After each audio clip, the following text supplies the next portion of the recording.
بسم اللہ الرحمن الرحیم۔ السلام علیکم یورس ایک عورت آئی اور عرض کی، اے اللہ کے رسول صلی اللہ علیہ وسلم، میرے شوہر نے مجھے زہار کر دیا ہے۔ یورس یہ طلاق کی ہی قسم سمجھی جاتی تھی زمانۂ جاہلیت سے ہی۔ وہ اصل میں کوئی شخص جب اپنی وائف کو، اپنی بیوی کو کہتا تھا کہ تم میرے لیے میری ماں کی طرح ہے، تو اس وقت وہ جو عورت تھی، اس کی بیوی اس کے اوپر حرام ہو جاتی تھی، وہ طلاق نافذ ہو جاتی تھی، اور ایسی طلاق ہوتی تھی کہ کسی بھی صورت رجوع ممکن نہیں ہوتا تھا۔ جب ان کے شوہر نے ان کو طلاق دے دی تو وہ پریشان ہو کر اللہ کے نبی صلی اللہ علیہ وسلم کے پاس حاضر ہوئیں۔ اللہ کے نبی گھر پر تھے، عائشہ رضی اللہ عنہ ان کی کنگھی کر رہی تھیں۔ یا رسول اللہ، میرے خاوند اوس نے مجھے طلاق دے دی ہے اور کہہ دیا ہے کہ تم میرے لیے میری ماں کی طرح ہو۔ اللہ کے رسول صلی اللہ علیہ وسلم، اب کیا حکم ہے؟ تو اللہ کے نبی صلی اللہ علیہ وسلم نے فرمایا، خولا، اب تو اس کے لیے حرام ہو چکی ہے۔ تو کہنے لگی، یا رسول اللہ صلی اللہ علیہ وسلم، آپ نظر ثانی فرمائیں، وہ میرے بچوں کا باپ ہے اور میرے ماں باپ مر چکے ہیں، میں کس کے سہارے جیوں؟ اور میرے بچے ابھی چھوٹے ہیں، بچوں کو کہاں سے پالوں؟ تو اللہ کے نبی نے پھر کہا، خولا، کام ختم ہو چکا، تو اس کے لیے حرام ہو چکی ہے اب۔ اس نے پھر کہا، یا رسول اللہ صلی اللہ علیہ وسلم، آپ نظر ثانی فرمائیں، میرے بچے بھی چھوٹے ہیں، میرے ماں باپ بھی مر چکے ہیں، اور میرے بچے کس سہارے جئیں گے؟ جب خولا نے تیسری مرتبہ بھی فریاد کی تو اللہ کے نبی چپ کر کے بیٹھ گئے کہ اب مانتی تو ہے نہیں۔ جب اس نے دیکھا کہ اللہ کے نبی بھی سن نہیں رہے تو اس نے کہا، اچھا آپ نہیں سنتے تو میں آپ کے رب کو سناتی ہوں۔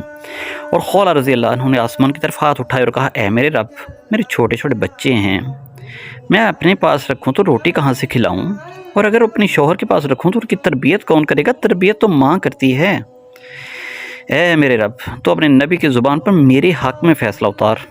اب اس کے ہاتھ نیچے نہیں آئے تھے کہ اللہ کے نبی پر وحی طاری ہوئی، اور جب وحی ختم ہوئی تو آپ صلی اللہ علیہ وسلم نے آنکھیں کھولی اور مسکرا پڑے اور کہا، خولا، مبارک ہو، اللہ نے تیری حق میں فیصلہ دے دیا ہے۔ اور اللہ نے اسے حدیث کا حصہ نہیں بنایا بلکہ قرآن پاک کا حصہ بنایا ہے، تاکہ قیامت تک ہر لڑکی پڑھے اور دیکھے کہ اللہ سے تعلق رکھنے والی عورت کے لیے یوں اللہ فیصلے اتارتا ہے، یہاں تک کہ اپنے قانون بھی بدل دیتا ہے۔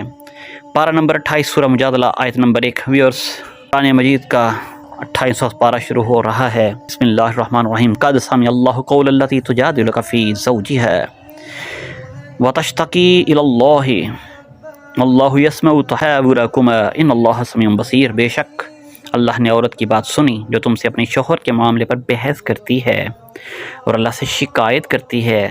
اللہ تم دونوں کی گفتگو سن رہا ہے، بے شک اللہ سنتا ہے، دیکھتا ہے۔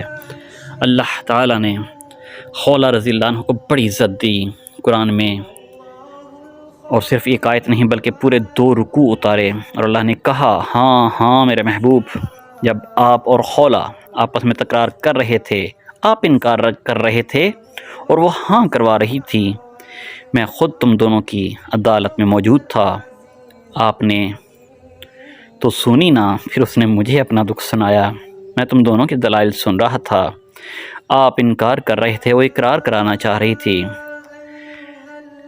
اور میں نے خولا کے حق میں فیصلہ دے دیا اور اس طلاق کو باطل قرار دے دیا اور اس کا جرمانہ رکھ دیا، غلام آزاد کرو یا 60 مسکینوں کو کھانا کھلاؤ تو بیوی واپس تم پر حلال ہو جائے گی۔ ویورز، اس واقعہ کے بعد تو حضرت خولا رضی اللہ عنہ ظاہر قرآن مجید میں ان کا واقعہ پورا بیان ہو گیا، ان کی فضیلت مسمم ہو گئی۔ تو ایک دن امیر المومنین حضرت عمر فاروق رضی اللہ عنہ کے دور کی بات ہے کہ وہ ایک چند صحابہ اکرام کے ساتھ کہیں جا رہے تھے، ایک راستے میں ایک بوڑھی خاتون ملی، انہوں نے امیر المومنین کو روکا اور باتیں شروع کر دیں۔ حضرت عمر رضی اللہ عنہ سر جھکا کر دیر تک ان کی باتیں سنتے رہے، جب تک وہ خاموش نہ ہوئیں۔